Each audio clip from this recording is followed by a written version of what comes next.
Hello everybody and welcome back to You Can't Win. This is Tom here and I'm joined by Don as usual. Today we're doing a little bit of a makeup episode. We missed our usual Monday release and we're getting you guys this episode now. And we're just going to be kind of talking about a bunch of different things that have been going on lately. There's sort of been like a big, I don't know, just a lot of things going on in the news and stuff that's just happened recently. So I don't know, we'll just kind of like go around the horn and hit all these different topics. The first one that I thought we would get to is the death of a great patriot, John McAfee, who I feel, I mean, we did that Bob Avakian episode just on the Patreon and kind of talked about how we like these kind of like weirdo, sort of like grifter types a little bit. And I mean, I don't know who embodies that more than this guy. So, yeah, you know, rest in peace to him. I actually don't know almost anything about him. I only know him from like what I've absorbed from what other people have said kind of in the last week or so. Like I saw a post of his that I thought made him look like a jackass, so I just blocked him like years ago. And so I didn't really ever follow when people, even like if I was listening to pods about it or something like that, I just kind of tuned out a bit because I don't know. But yeah, I guess he had very colorful ideas about life. I don't know. So yeah. Yeah, definitely. I mean, so everybody knows McAfee virus, like antivirus protection software, right? So that was like his first big claim to fame. But I don't know. I read his Wikipedia page just kind of like brush up on my lore here. So he was a British American, was born in the UK, had a American father, British mother. The father was a alcoholic and abusive, and killed himself when John was 15. And I feel like that just sort of is like a good backstory or like a origin story for this superhero that we have here. He was very successful in school, got a bunch of degrees in math, got hired by NASA, working on the Apollo program. Then he went on to a bunch of different software companies, things like that. He helped design the Xerox operating system, which I feel like already kind of like that's one of the worst. If anyone's had to try to deal with like a Xerox machine, like the operating system is just horrendous. So like, oh really? Yeah, I mean, like, it's the same thing with like photocopiers, you know, big printers, any of those kinds of things. They're just, you have to push so many buttons. It's never clear what you're doing and why something isn't working and stuff. So I'm sure he wasn't specifically responsible for that exactly, but him having that history and then going on to the McAfee antivirus software, I feel like that's makes a lot of sense. Yeah, I think for business machines and things like that, for many, many years, like any sort of operator in that field really hated anything being upgraded or anything like that too, or being changed.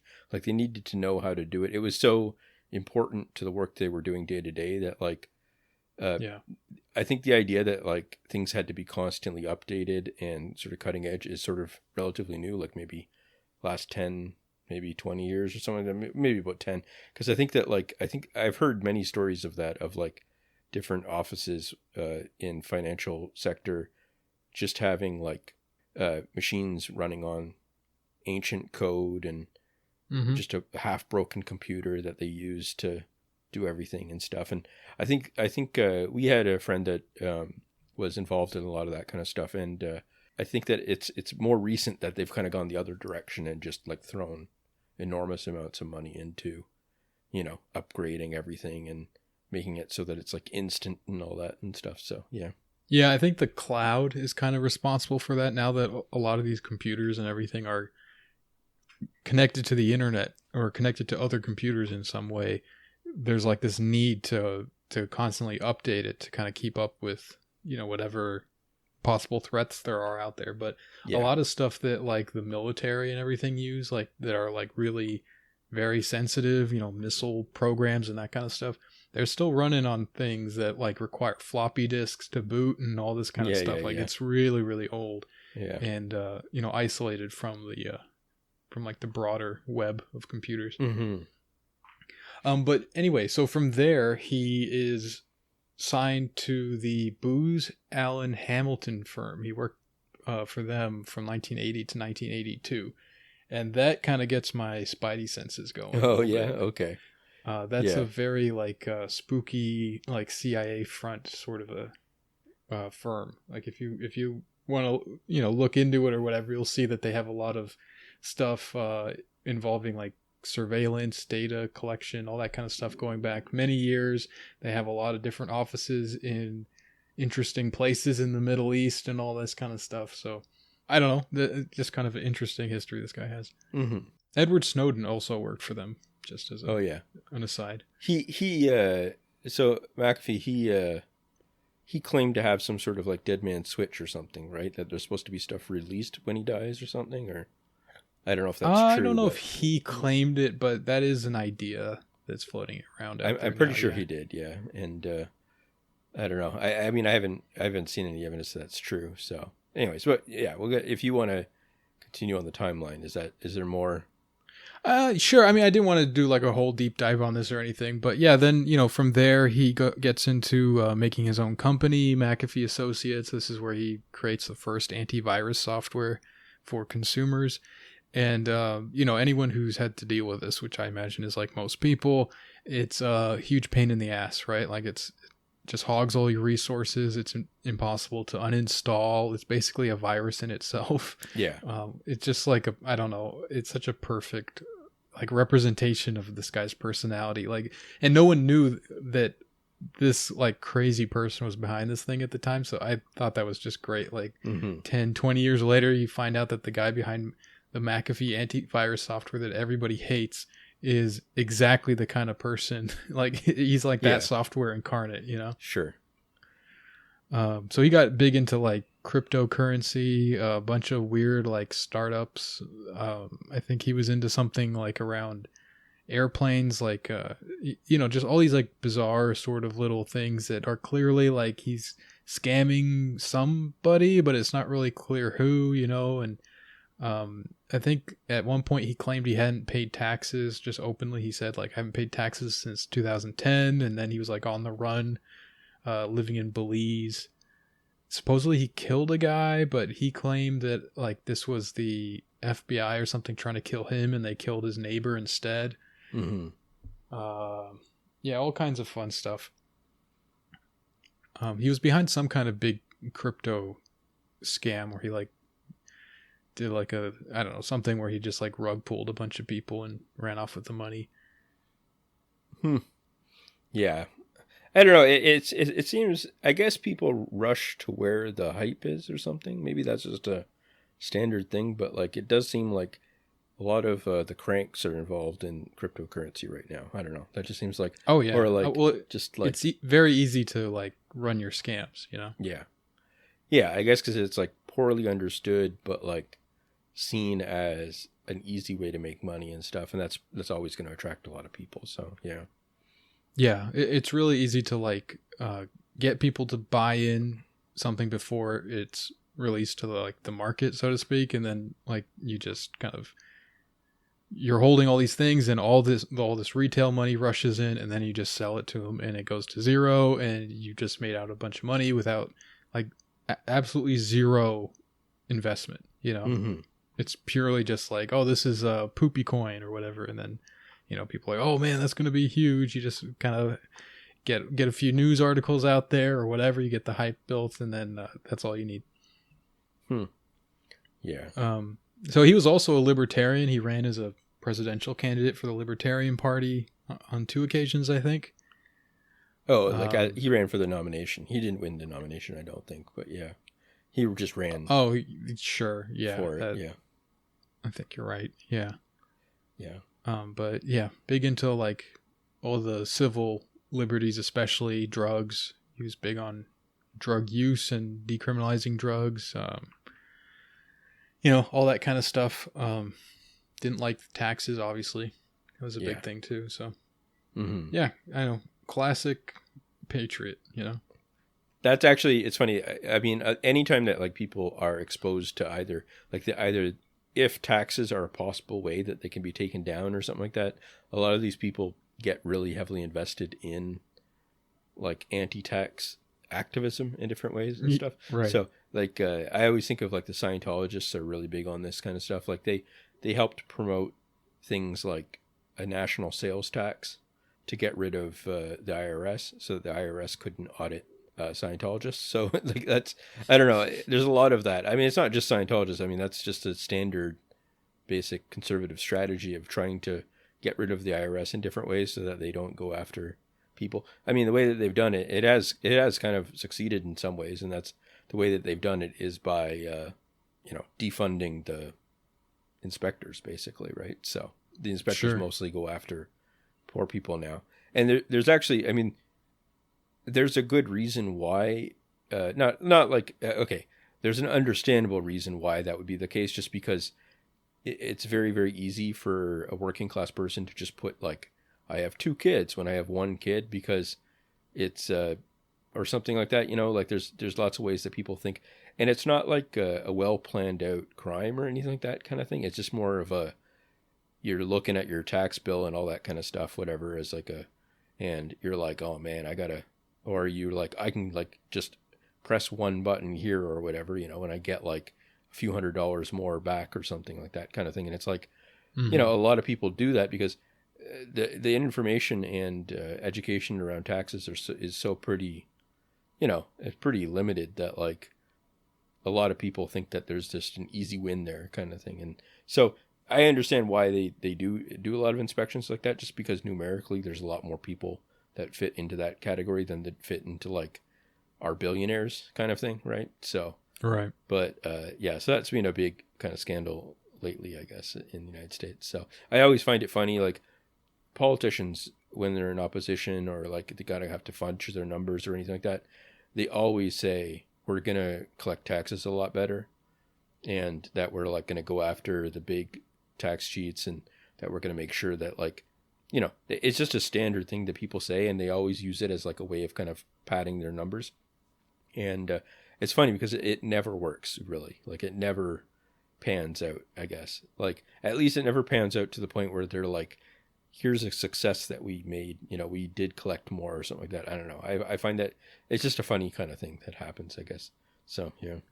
Yeah, I mean, I think the tax system just doesn't really make sense from like from a position of like trying to do the job that it's ostensibly supposed to do.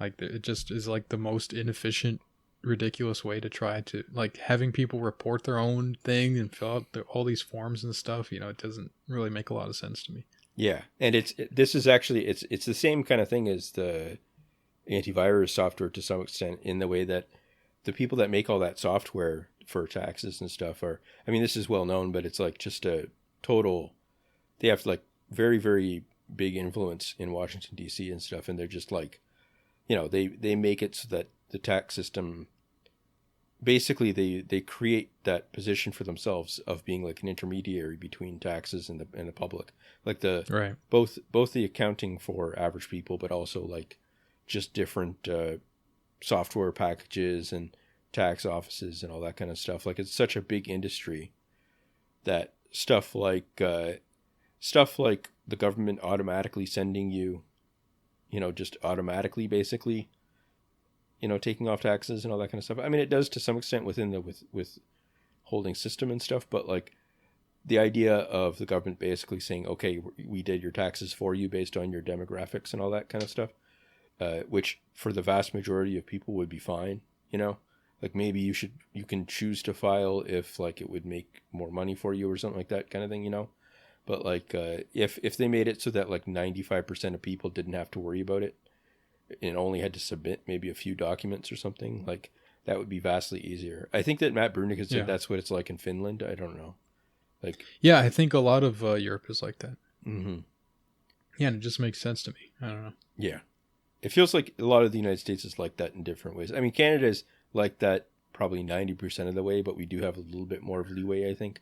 But like United States, it just seems like every industry is like that, where there's some bizarre financial reason that like people get to create middleman positions for themselves and stuff. And just I don't know, like even like antivirus software, I don't know, like it's sort of interesting that it's like it's totally, it's like it's a very, very privatized space if you think about it, kind of thing. It's like, if you think about it, it's kind of like, it sort of is a crime in a way, kind of thing, like, I mean, it's a crime, but it's like, it's one of the only areas of crime that it's mostly private, that we allow policing for. You know what I mean? Like, it's not like the government gives you an antivirus software or something like that, saying like, here you go, here's your safe computer or something like that, Right. And I never thought about that. It's just it's funny that we got these very, very I don't know. I mean, I haven't had a problem with viruses in a while, but for years there, they were like, I don't know if people are old enough to remember that, but like, yeah, just, you could get your computer completely wrecked by them all the time and stuff. So I don't know. Yeah, I think like Windows and like, I think the kind of like baked in antivirus stuff has gotten pretty good. Yeah. You kind of have to like invite them in to really get harmed by it anymore, I think. Yeah.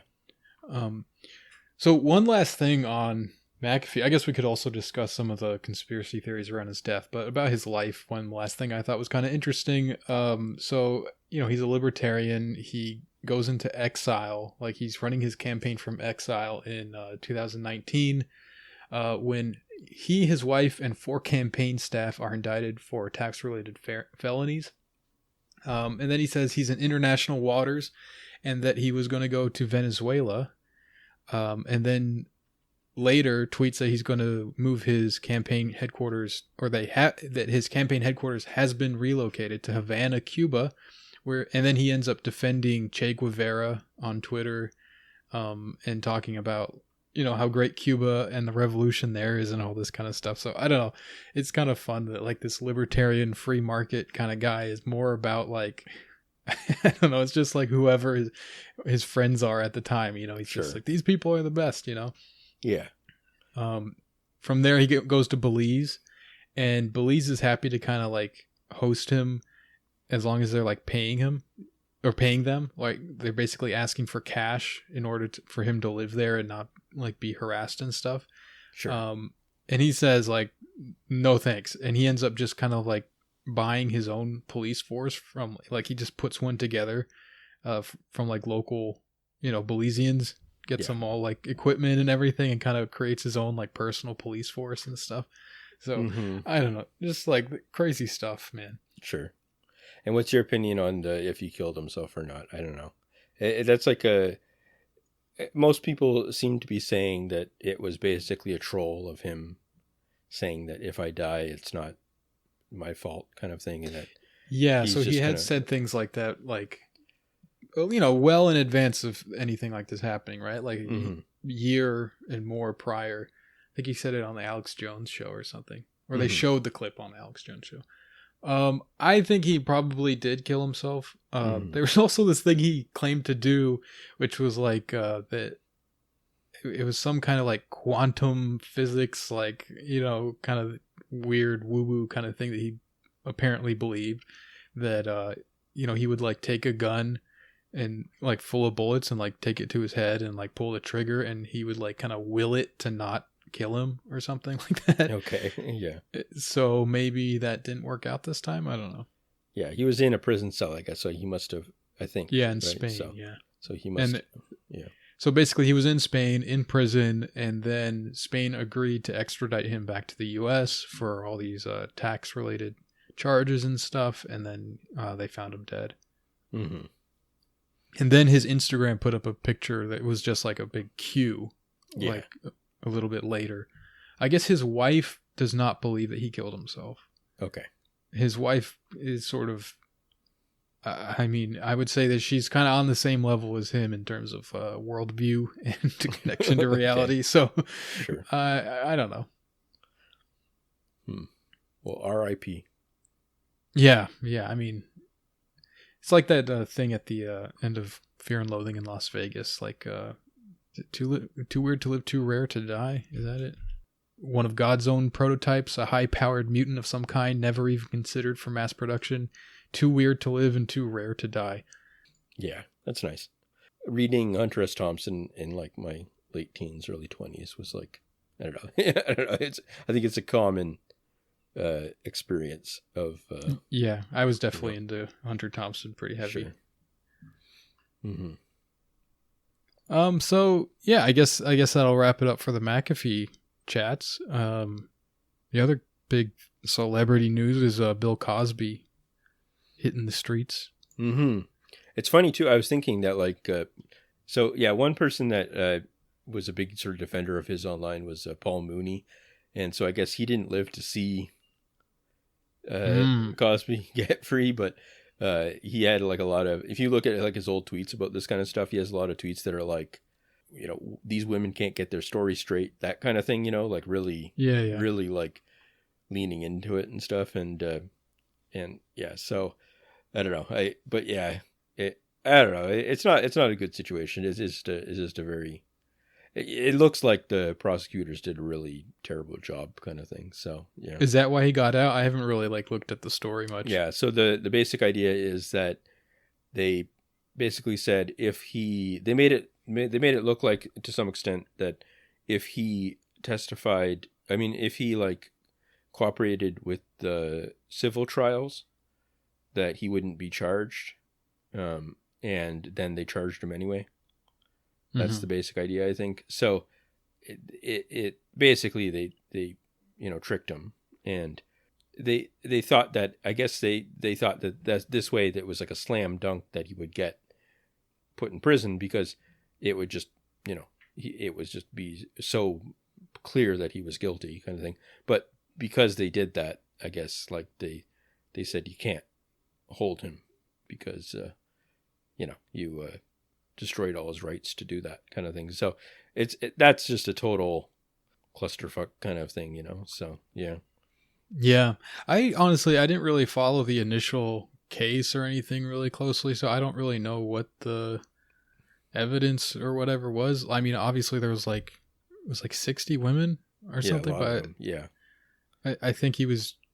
I saw a clip and it said like he was found guilty on all 3 charges. So maybe they only prosecuted him for 3 of those, or I'm not sure.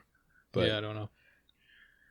But yeah, I don't know. It's I don't know. We kind of, if you think of it, like it's been like a few years since the whole Me Too thing geared up, and we're sort of on the other side of it now to some extent, where I don't know, like all of these things have happened where they've been unraveled in different ways and stuff, kind of thing, or at least like it seemed like for a bit that there was going to be just like a giant wave of like people getting in trouble for past problems and stuff, and it does seem like now, like I don't know, like as if Hollywood basically in general, like it's back to business as usual, kind of thing. So I don't know. So yeah.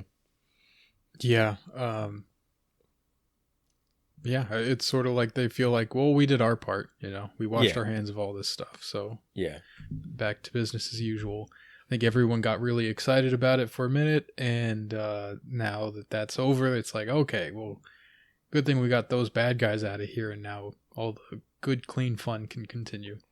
Yeah. There's been a lot of those like celebrity causes over the last year or two where things just flare up and become the most important issue of all time.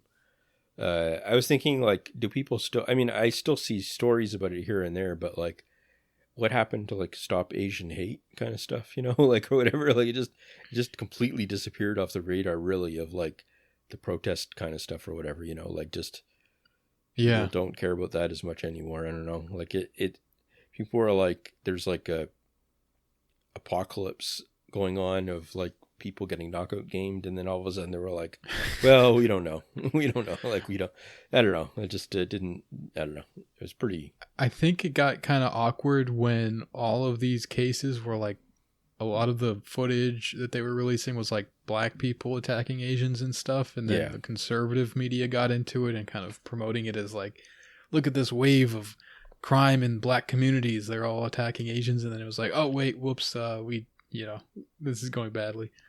I think enough, like, they got the Mortal Kombat movie out right at the top of that wave. Yeah. They, Tony Hinchcliffe got in trouble recently with his opener. I don't know. Did you see that whole kerfuffle? He had a Asian comedian open for him who was doing a lot of like woke kind of comedy. He talked a lot about this anti-Asian hate stuff, and people were like enjoying it apparently. And so he, follows this guy, and he kind of flips it and does like, really like extreme anti-Chinese jokes and stuff. He's, talking about like he was throwing up in the back from the Chinese food he ate and all this stuff, and he's going on and on. So he got in big trouble for that. I think he's doing fine. He's still doing Kill Tony and stuff, but I feel like that was like the the people that were looking to kind of cash out on it and try to like up their career, they made out with it, and so now it's kind of done. Yeah, I've noticed that all the houses and buildings and stuff around here that like to put those little lawn signs out of like hate has no home here and Black Lives Matter. They kind of get on all those things. Mm-hmm. For a while, there's a lot of anti-Asian hate, but those have now changed to these little black signs with white text, like just plain like Arial font, and it just says "Be good to each other." Oh, and really? They're just everywhere, and it's really odd. Like it's like everyone has the same signs, and they kind of come and go in the exact same sort of schedule. I don't know if this is some political campaign or like I don't know what it is. That is like very, very American to me, because I feel like in Canada we don't have the same thing with like bumper stickers and signs on lawns and all that kind of stuff. Not really. I mean, a bit during the election there'll be like party signs and stuff, but yeah, sure, for like a month or so. But like the idea that like you would, I don't know, even when like friends of mine have like buttons that say things, I don't really like it or whatever kind of thing. You know what I mean? Like mm-hmm. if a button says like whatever, I still kind of like, strangers don't need to talk to you about stuff. I don't know. Like I don't know. Like you just don't. I don't know. So whenever I see that stuff in the United States where like people have like a Hillary like a bumper sticker or something, I'm like, ugh, I don't know. I've never understood the need to like express yourself in this way. Yeah. Like to make other people know that you have these ideas or you care about this or that thing. It's one thing if you're trying to like specifically raise awareness about something. Like, okay, I can understand the motivations there, but it's just like, I want people to know that I care about this. Like, sure. Okay. Yeah. I don't know. It reminds me of like, I think in one time in university, they would like hand out buttons that were like about certain conversation topics or something like that kind of thing. Like, for like languages and stuff, so that like you could get a button that said basically like Francais or something like that, or Deutsch or whatever, like, and then you get to, if you see a person with that button, then you start chatting with them in German or something like that kind of thing. I kind of get that, but like, sure. Anything beyond that is just like, it feels like that, except for not on college campus or something. Like you've got a button that says like, instead of Francais or something, it says like, I don't know, the post office needs more funding or something. And it's like, I don't know, you just randomly, I don't know, maybe people aren't as antisocial as we are or something. So yeah, I mean, that's probably it, right? Yeah, I don't know. I feel like these things are turning into Twitter bios. Like some of these lawns just have like 6 or 7 different things, really? And it's all like the same kind of like, it's like, okay, we get it, you're like really into all this liberal stuff, or okay, we get it, you're like into the it's got American flag and a vet flag and a Marine Corps flag and all this kind of stuff. It's like, okay, get what you're about. Like it's just weird to me. I don't know. It feels like overcompensating for something. I'm not really sure. Mm-hmm. There's a lot of like sticking it to the other side or something. Like everyone thinks they're like really scoring points or something by like being out in public and being like, this is how I feel about it. What do you think of that? And it's just kind of like, I don't care. I don't know. Yeah. I guess they're imagining the mean people on the other side, like getting really mad about like, oh, I can't believe he said that. Mm-hmm. Yeah, I don't know. Seems silly. Yeah, a lot of those debates seem to be sort of hitting weird walls and stuff, like where, I don't know, just like, I don't know how people have the energy to still care about it to some extent, kind of thing, in the same way, kind of thing. Like there's all that stuff around like critical race theory that people keep talking about, even though it has like no, it's just sort of like, it's just like, I don't know. It's like people stood up and were like, okay, we're going to just decide to debate this now or something. Like it doesn't really seem to have much of a, it seems completely like, it's as if the conservatives and the liberals like sit down together and are like, okay, for the next 3 months, we're going to talk about this or something like that. And I think that actually happens. I literally, there's this episode of the Boondocks. You ever watch that show? The cartoon? No. That was great. Yeah, it's very good. But there was an episode where they had like Ann Coulter and Al Sharpton kind of like debating on a stage, and they were really like going hard at each other.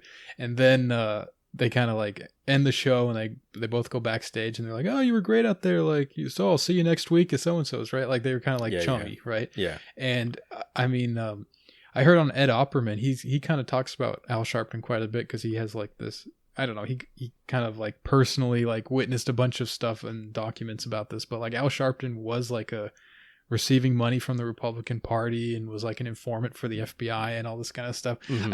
I think a lot of these people do sort of play it just like, and Tucker Carlson too. I read something recently about him, how he and like the CNN and MSNBC people kind of like collaborate, and like they're basically like co-workers, like they work at different places. They have like supposedly like opposing viewpoints on different things and stuff, but like really they sort of like know that they it's good for them to kind of line these things up together, Yeah. The fun thing that for me too is that like I've noticed that a lot of these debates, there's like two different positions that are sort of the left position generally, and they contradict. And if you choose one of them and you're well known online or something like that, people will dogpile you for not choosing the other one. So the example that I keep thinking about when I see it is Megan Day, a writer for Jacobin, wrote like an article and some stuff about police abolition kind of stuff, whatever, right? Like defund the police. And she wrote this stuff about like how, she was saying it's like a process and that or whatever, and like that, it's will reduce the budget now or something, and then over time you get rid of the police eventually once there's like a socialist revolution, all that kind of stuff, right? That is like a very, very standard left position. People got like a lot of people got really angry at her because they were like, we don't mean defund the police as in reduce their funding. We mean get rid of their funding now, get rid of the police now and stuff like that, right?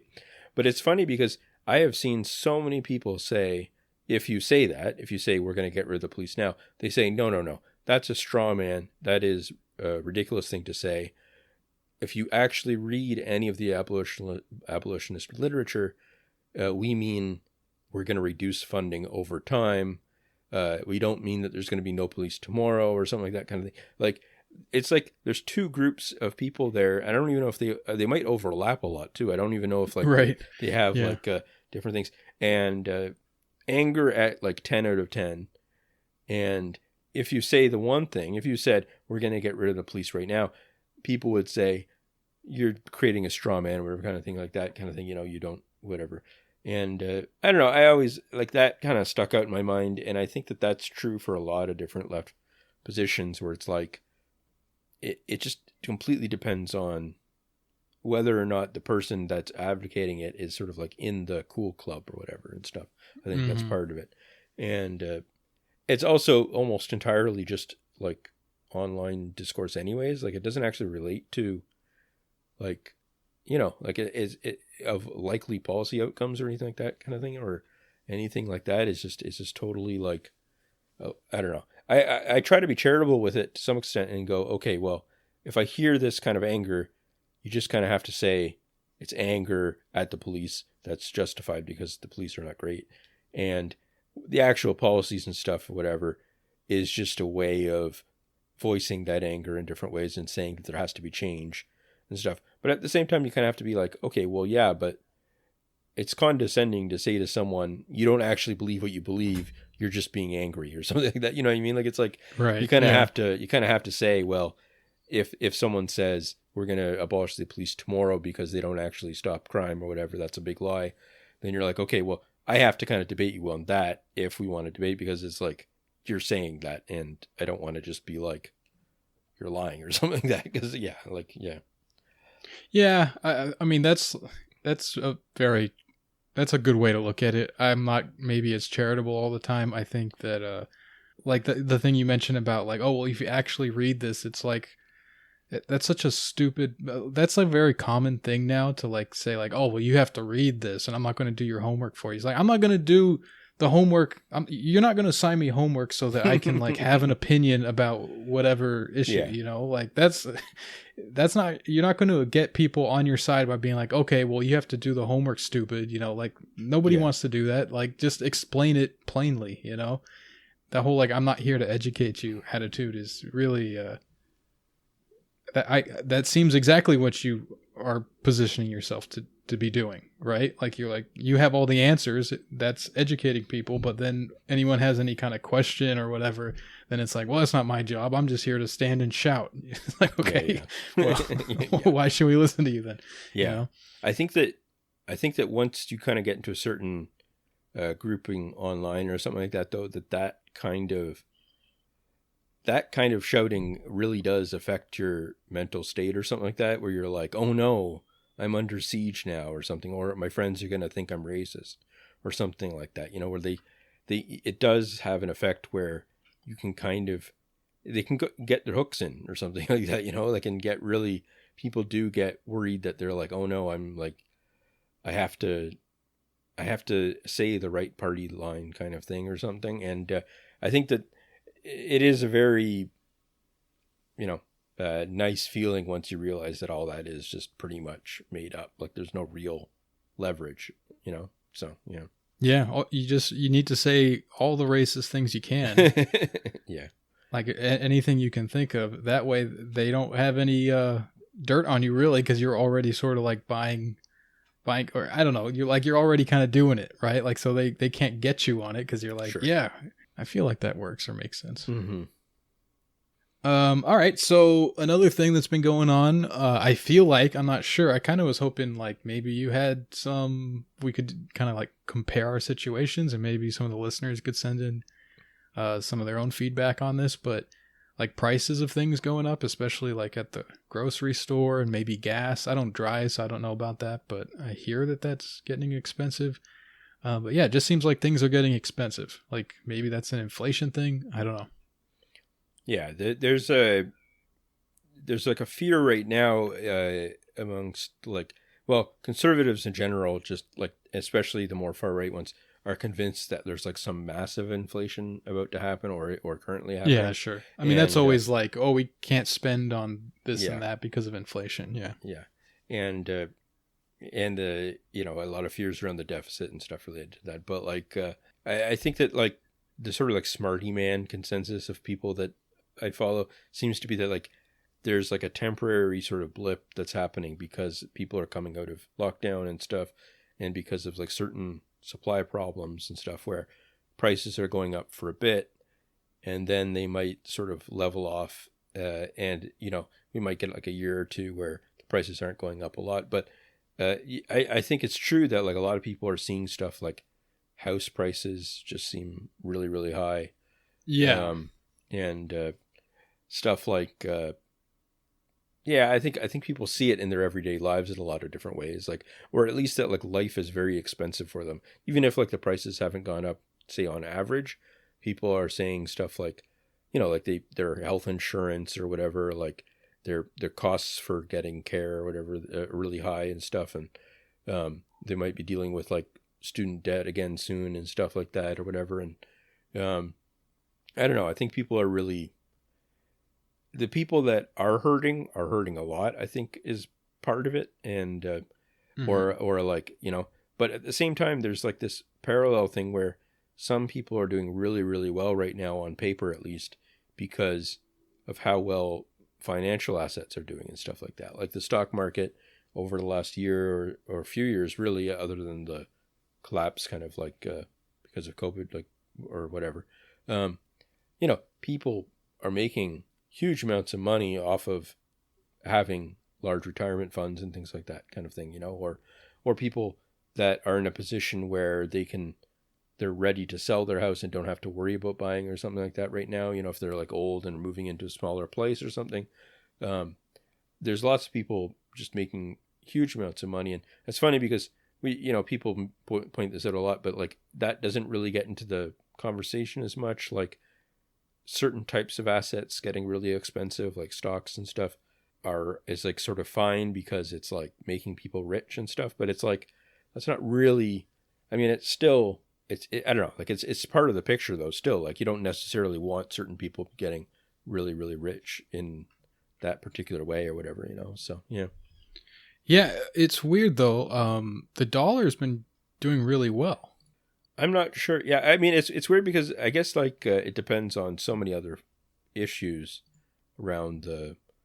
Yeah, like I mean, it might be that all the other countries are just doing worse than the United States, kind of thing, or something like that, kind of thing. Yeah. So. Sure. Yeah, that's true.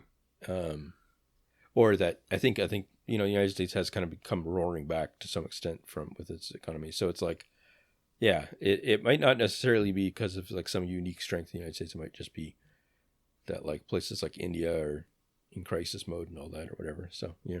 Yeah, I remember our true leaders speaking about how there was so much pent up demand and the recovery is going to be great. And yeah. Just wish he could have been here to see it. Yeah. One of the worries I have about this kind of stuff though is that like, I feel like there is this, people kind of, once this stuff was happening, now that like basically for a year or so, the government in the United States and Canada and stuff just didn't care about debt whatsoever. Really, they just took on huge amounts of debt and, financed like huge expansion of the money supply and all that kind of stuff, like to meet the crisis. And people were saying like, oh, neoliberalism is dead. We're gonna like, react to, we're just going to probably coast on this for the next few years or something like that. I think that pretty quickly things have dialed back and like, Biden is funding a lot of his plans through offsets and stuff, like through new taxes and all that kind of stuff, or like not new taxes as much, but like funding from other areas and reduction in spending in other areas and all that kind of stuff. So I don't know. And that's in Canada right now, they're starting to phase out a lot of the unemployment extra benefits and stuff. I think the United States is starting to do that to some extent, I guess. I don't know. And so that's going to be interesting to see how that, once people's supports are starting to get pulled away. Now, the idea is that because there's such demand for labor right now, then it should just usher people into the labor market, but that's not necessarily going to be the case, So, yeah. Yeah. So yeah, I was wondering, like, because I just moved and this area is a little bit like wealthier than the previous area I lived in, I can't tell exactly like the price differences.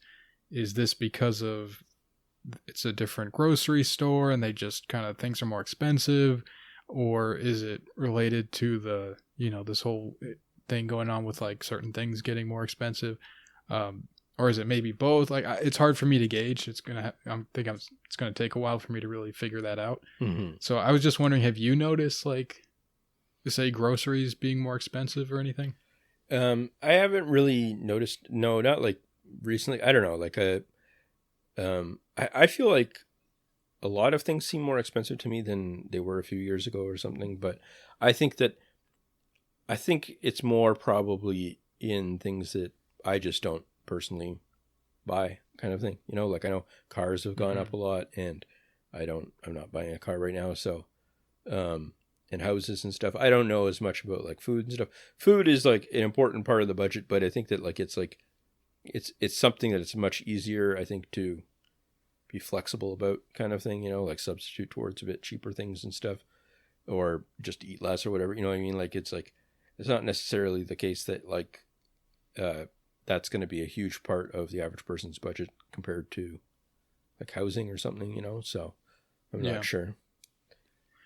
Yeah. Well, listeners, let me know if things are getting more expensive for you. I'm genuinely curious. I want to know, like, how much do I need to adjust my budget here for groceries? Like, is the way that I'm spending, like, didn't quite double, but it was like a significant amount more this past month. And I was just like thinking, like, is this the new normal, or is this kind of gonna go back and normalize a little bit over time, or what? So that sounds more like it's your grocery store, but we'll see. I don't know. Right, but I'm also wondering, like, maybe it's a bit of both, you know? I'm not sure. Yeah. I mean, if food prices were going up, they'd go up probably, or like in general, if overall food budget, they'd be going up like 3 or 4%. They wouldn't be like 20 or 30%. So yeah. Yeah, sure. Yeah. And then I don't know if you saw the Biden tweet about July 4th barbecues. Yeah, that was funny. Yeah. Being 16 cents cheaper. Yeah. Yeah. Thanks, Biden. Yeah. All right, and I guess the final thing that I have on my little list here is the heat wave going on in the western parts of North America, where my parents live out there in Washington. It was like over 100 degrees for a little bit. Mm-hmm. I know in BC, where our friend Big Dave lives, it's getting very hot. Yeah. So that's not good, I guess. Yeah, I mean, it is one of those things where people are saying, like, you know, it brings up all of the climate change stuff. Like, people are like, well, why aren't we? I feel like that is kind of, I don't know, like it's sort of like, it sounds kind of doom and gloom to me because I mean, or maybe it's not doom and gloom enough kind of thing, because even if the government were like really, really dedicated to fighting climate change at this point, like, it's not like they're going to reverse that or whatever kind of thing. Like, if it just like incredible, terrible heat or something like that is going to be more common, it's like, that's just going to be bad for a long time. Like, even if it was like somehow they could stabilize it within 10 years or something like that kind of thing or whatever. I think it's like one of those things where people are like, well, it adds insult to injury kind of thing, that like, it's not only are they allowing climate change to like screw up our lives, but they aren't even planning to fix it kind of thing, maybe. You know, sure. I think that's part of it. But at the same time, from the perspective of like someone that like is trying to improve their own life or something like that, to me, it's just, you know what I mean? Like, if you're just worried about your own position, then to some extent, then it's like, well, you got to figure out some sort of solution to this kind of thing. Like, that's going to be, you know, I know people are stretched for money and stuff like that, but at some level, you just got to like figure out a way how to get air conditioning or something, you know, like for many years, I mean, I was in that position for many years, so it's kind of easy for me to, I don't know, it's easy for me to say that because I just live with my parents right now. So they've got air conditioning. They got it a few years ago. But for most of my life, I would just live in places that didn't have air conditioning. And I would just like, especially once I started gaining weight and stuff, like I would just feel like I was dying in the summer or something like that.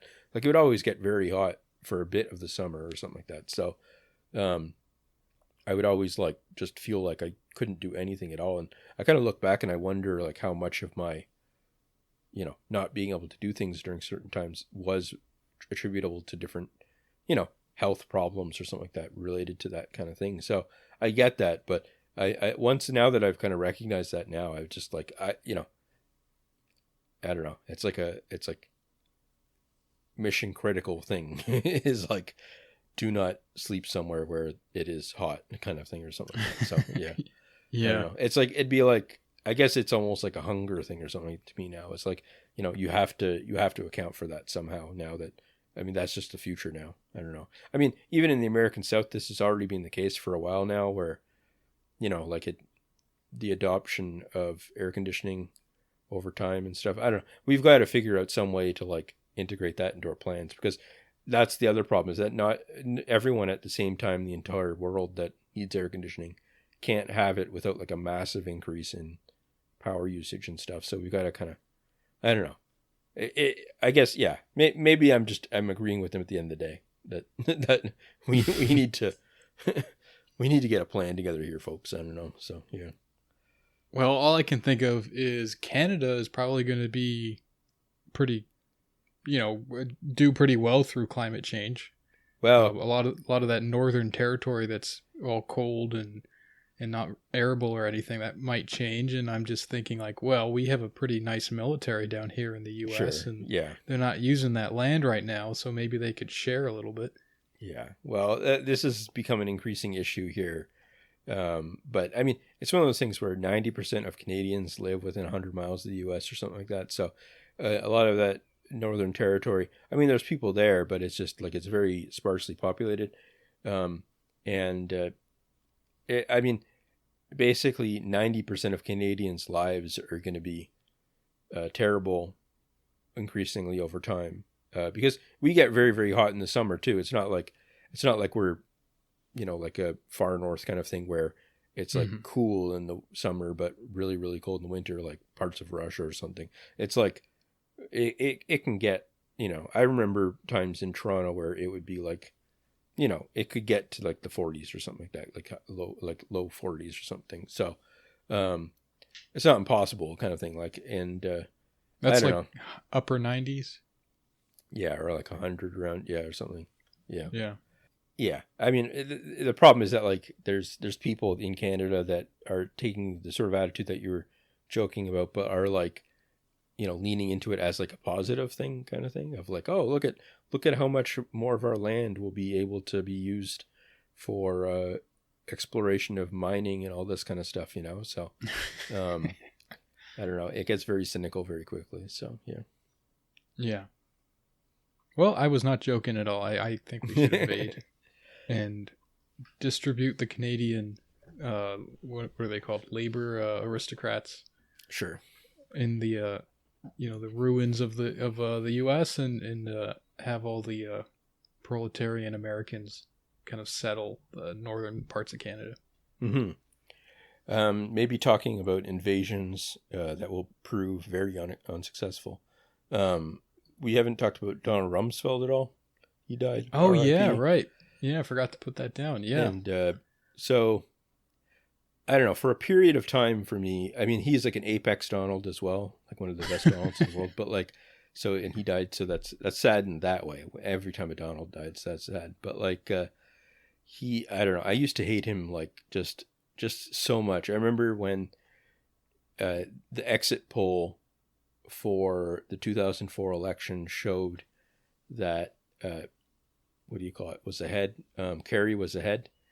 I was like so happy. I just started like cheering, basically going like, I started listing all of the names of all the people that were gone. I was like, Rumsfeld is gone, Wolfowitz is gone, like Cheney is gone, and then I went down to the party that we were having for, like to look at the results, whatever. And as the night wore on, whatever, it became pretty clear that I was an idiot. So, yeah. Yeah. Yeah. Yeah, a lot of people are happy about him dying. I think it makes very little difference. The damage is done. Sure. There was no real justice here, so... Yeah. Well, yeah. I mean, if you want to have fun with it, look up look up the covers of the reports that he gave to George Bush. That's always a classic thing. He would give him like daily briefings, whatever, about the Iraq War and stuff. And the covers would always be like a picture of like an eagle, or like, a picture of like, troops saluting in the sunset or whatever and stuff, like stuff like that. And then it would have like Bible quotes on it that were like, it would always be like stuff about like, the wise leader leads his country into war and stuff like that, or whatever, like it would be very pandering to George W. Bush, being like, really, really feeding into the whole idea that it was like an evangelical war. And I don't know. Once you kind of see those things, you're like, oh man, I don't know. To some extent, again, and more proof that Bush was worse than Trump. So yeah. Mm-hmm. Yeah, I think that's kind of hard to argue. And it also kind of goes to show you, like, they could have tried a little harder with Trump. I mean, look at what they did with Bush. They really were like, we'll put some pretty pictures on there, put some Bible quotes on there. He's supposed to be like a big Christian guy that'll kind of get his attention. They didn't do any of that with Trump. They just thought they were too good for him, Mm-hmm. Yeah. So. Well, I mean, yeah, I think if they had, I think they did do stuff like that where they would just print out tweets and put them on his desk, like he would read tweets that way, kind of thing and stuff. Well, that is true. I think they cut things down quite a bit. Sure. Like to one page and all that kind of stuff. But and you still wouldn't read it basically and stuff. Yeah. So yeah, I don't know. I mean, to some extent, that just makes Obama look dumb. You know, like that Obama had to sit there working through like kill lists for terrorists and stuff. He like kind of enjoyed it. He said it was in his book. I think he said it was like the worst part of his job or something maybe, but like no way, you know, like he would just, you didn't have to spend hours on it if you didn't want to kind of thing, you know? So, yeah. Yeah. Just don't do it. You fucking psycho. Yeah. Like so to think like that. Oh, this is so terrible that I have to do like, that's crazier to me than like just being like an idiot, you know? Yeah.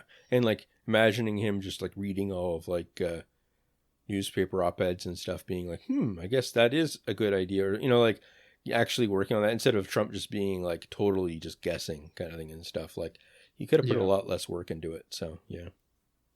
Yeah.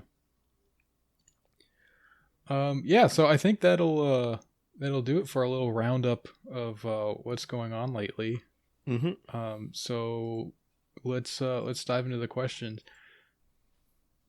All right. So first question says, it's self-evident that cryptocurrency is bad and dumb, but is there any sort of position on it in Islamic theology? Have any sheikhs or scholars or whatnot expressed an opinion on the matter? My instinct tells me that hyper-deflationary or speculative aspects, or at least the very fact that it diverts savings from productive investment in useful enterprises, seems sort of un-Islamic, if not technically usury. But what do folks with credentials reckon? So we've gotten quite a few questions / comments coming in about how all these people seem to think that crypto must be haram, right? Like all this kind of stuff. Now, I will admit there have been some scholars that have said so, but they are the same scholars who would say that anything that is not gold and silver dirhams, like dinars and dirhams, like exactly according to medieval fiqh, is not real currency. Okay? Mm-hmm. So if you're going to go that route, you have to kind of be consistent and say like, well, then dollars aren't real. You know, any kind of currency that isn't like a gold coin of a certain weight and composition is haram. That's not the majority view.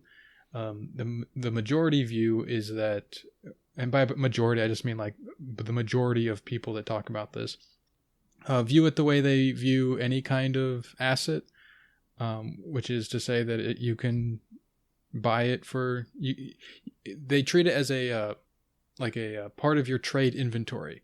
So you can purchase something with the intent to sell it later to make a profit, and that's fine.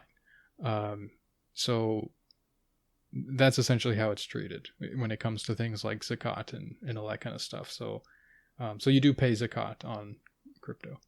Mm-hmm.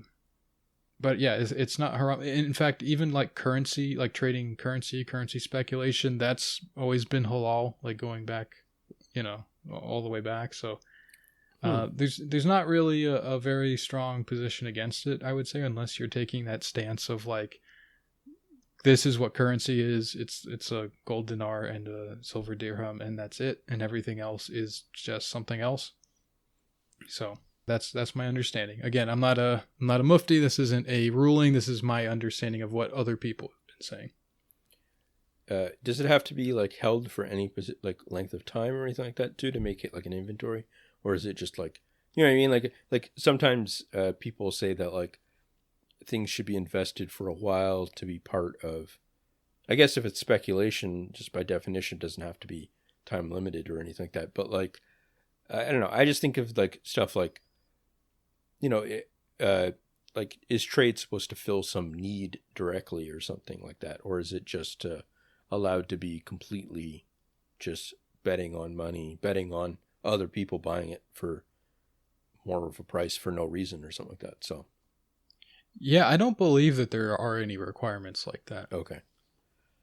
I mean the idea that you can profit off of something and then take that and invest it in, you know, these like quote useful enterprises or whatever is you know, if you want to kind of go that route, like you could argue about that. So yeah, I not every single like economic transaction that you take has to be like justified according to like, does it meet every virtue in Okay. Islamic theology? You know what I mean? Like Sure.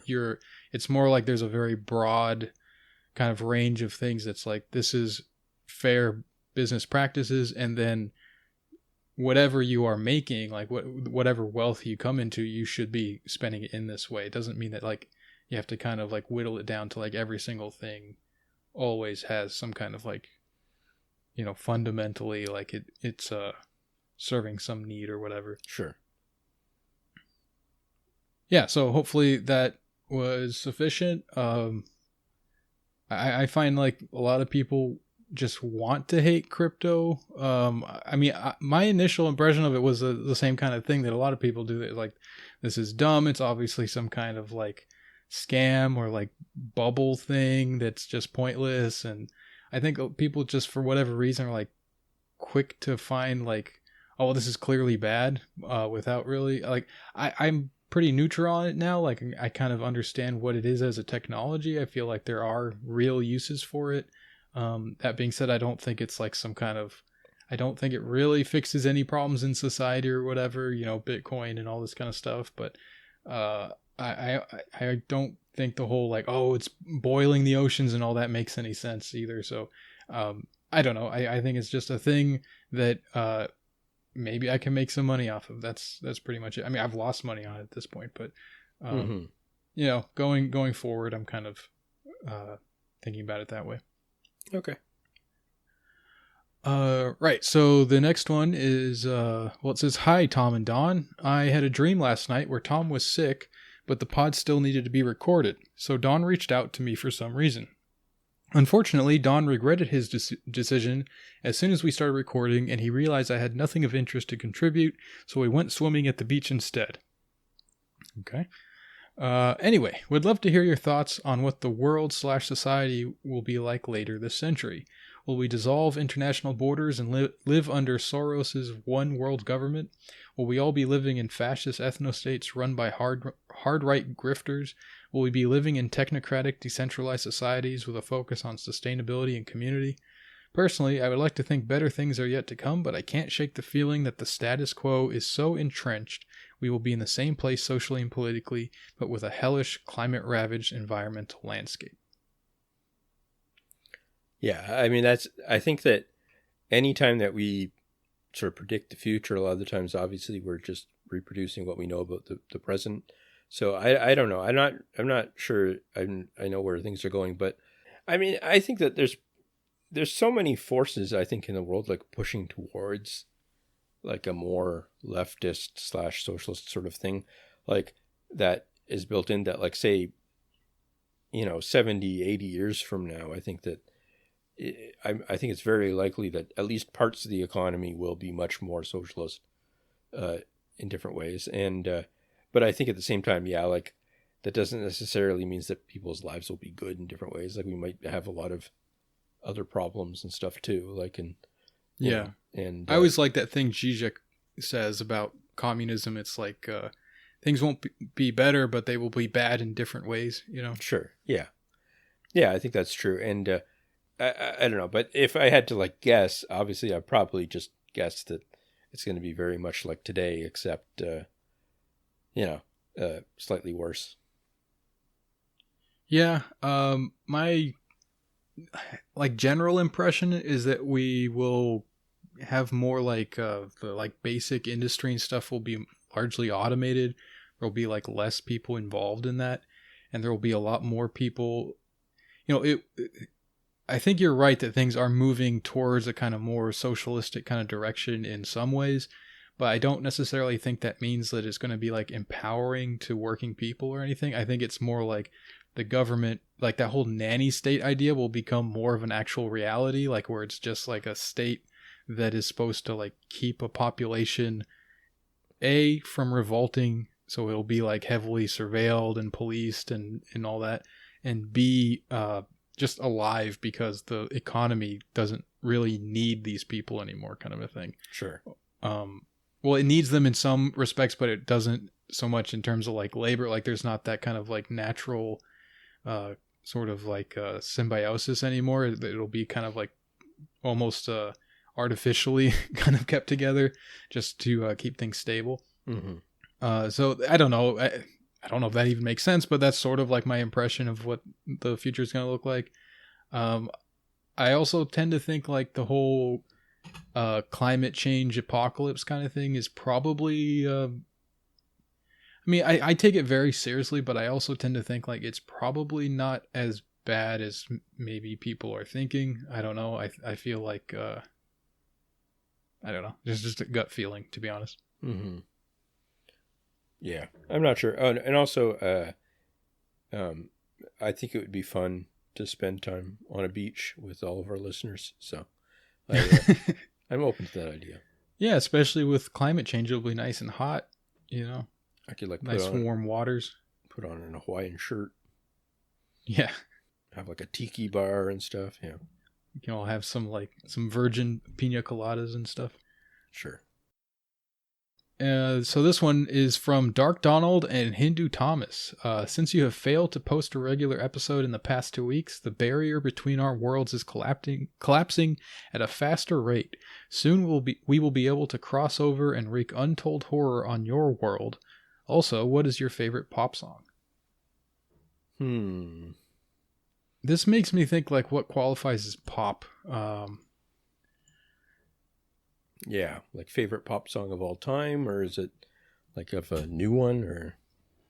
Well, I'm not super clear on like how you would define pop exactly. Like I know that's like a certain style, kind of like a subgenre of music, but then there's also like, well, like if like a rock song or a rap song or something gets really popular, then does that count as pop? And then there's like pop, pop punk and all that kind of stuff. Like, does that count? The things that pop into my head though are The Cars, Just What I Needed. I really like that song. That's a good one. Yeah. There was a song that Leo reminded me of recently that I really liked. I think it's from like the 60s or something. Harry Nilsson, Me and My Arrow. Oh yeah. Yeah, I don't even know if that was really super popular or whatever, but it kind of has that like Beach Boys kind of thing going on, so I guess you could call it pop. Yeah. I'll say 99 Red Balloons. Yeah, that's a good one. So, or Sweet Dreams. I really like new wave. That's a good stuff. One too. Yeah, that kind of fits with pop in my mind. So, yeah, I don't know. I'll say that. Sure. Okay. I feel like we gave some good answers there. All right. Since Tom likes to repeat U.S. propaganda about China and Syria, does he also like when they entrap, torture, and murder Muslims? I do not like when they do that. In fact, that's the things that I tend to criticize them about doing. So that's kind of an odd question. I think they mean that you like U.S. propaganda, so therefore you like when the U.S. does that. Well, they didn't write. That's not what they wrote. Oh. So if that's what you meant, please write in and clarify. I would be happy to answer this question again. Mm-hmm. Tom, do you think if you had been Muslim when you were in high school, you would have gotten better grades? If I'd been a good Muslim, yes. Yeah. But I don't think I would have been a good Muslim, so probably wouldn't have changed too much. Although, no, I don't know. That's basically it. If being a good Muslim would have improved my grades in high school, yeah.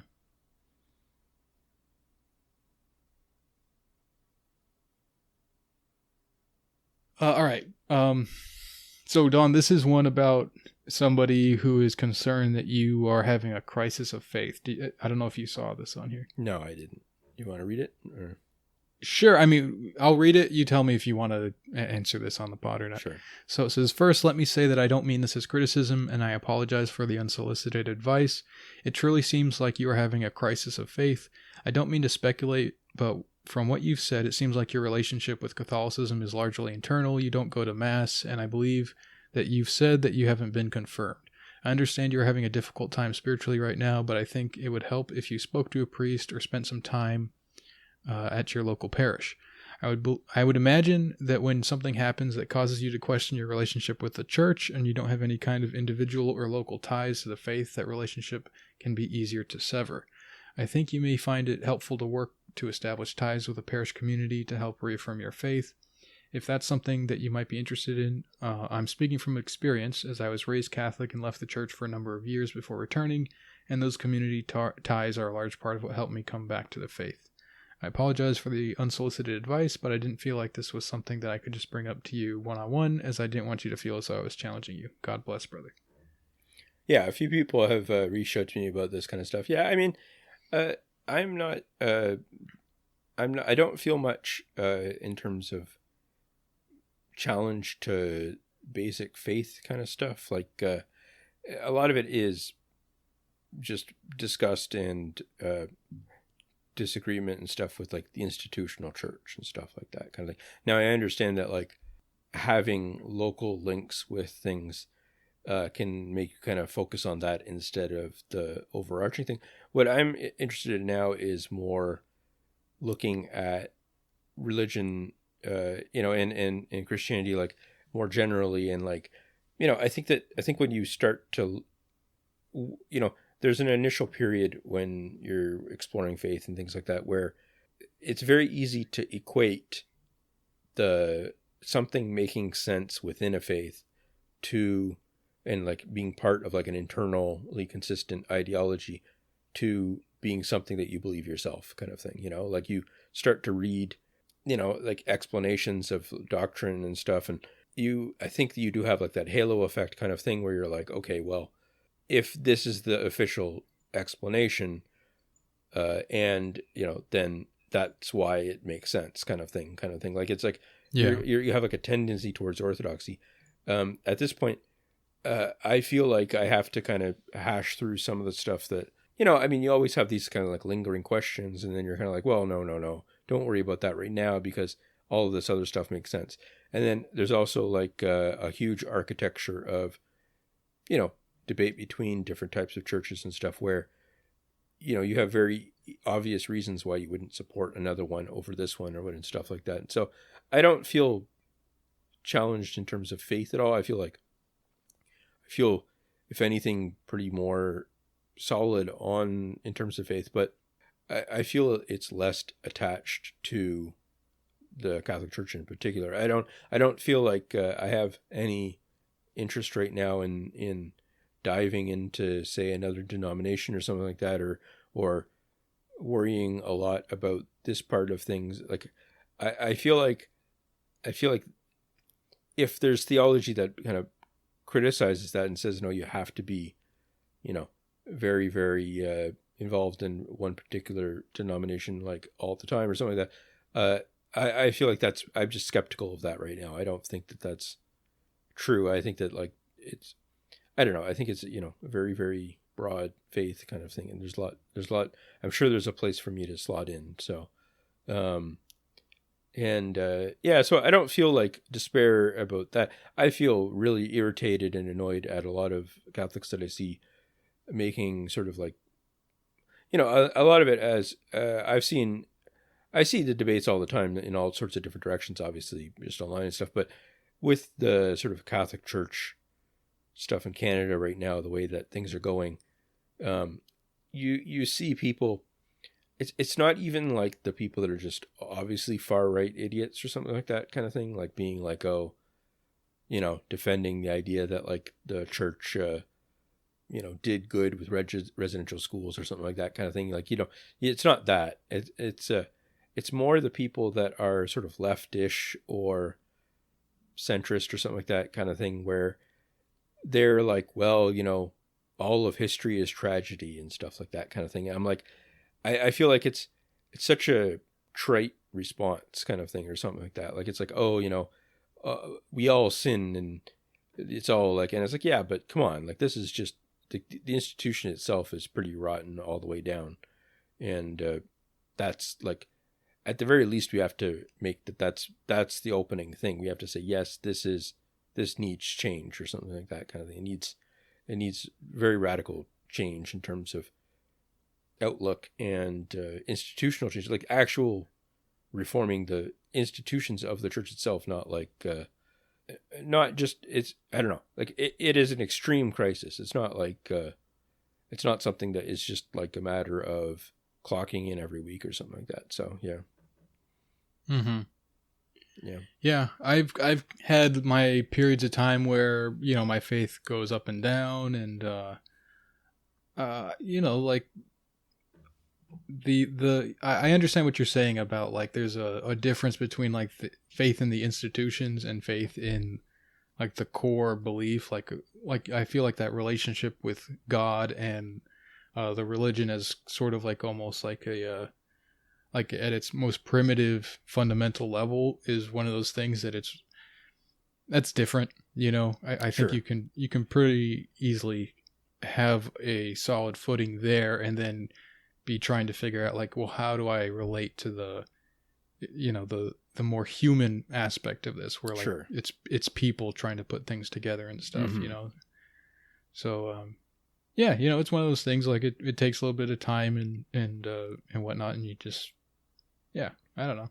Yeah. I'm not too worried about you. Sure. Yeah. I mean, I'm just going to keep reading about different things and debating with people and stuff, like discussing and seeing where it goes and stuff. But I just don't, I feel like it was a mistake to get too deep into like the Catholic memes kind of thing. You know what I mean? Like to get too much into the joking around about it and stuff, because it does become one of those things where people expect you to sort of defend the church as a whole in different ways. And people do lean into that sometimes, but I just have no interest in that right now at all. So I'd rather take some distance and then see where it happens. So, yeah. Yeah. I like, I don't know how long it's been. It's been a few years at least. Like I've kind of taken a step back from like Muslim Twitter generally. Sure. And everything. It's kind of never much of a positive thing. I mean, met some nice people for sure. And you know, I still talk to a lot of them, but like it's like just the general kind of conversations that go on. Like it's a lot of people who are very insecure, or they're very like dogmatic and not really interested in like hearing anybody else out or anything like that. It's just I don't know. It's not a very conducive. I think this is true for pretty much any kind of like community like this on social media, whether it's like religious or political or any kind of thing. Like it's not it definitely shouldn't be your like go-to community for something, you know? Yeah. So I think that I take that point from the question. Like, I think that's true. I think that what I'll probably do is once I start getting back out into the world kind of thing from lockdown and stuff, which is slowly ending here, then, you know, I'll take that advice to some extent, but it'll probably be just with like friends that I know in the religion and things like that. Then not as much like, I don't feel much interest in just going into the institutional church right now. So, yeah. Sure. Yeah, I thought it was a nice question. Or I've had a few people ask the same thing, so it's good to just give a little bit of an answer. So yeah. Yeah. So I guess I could do it.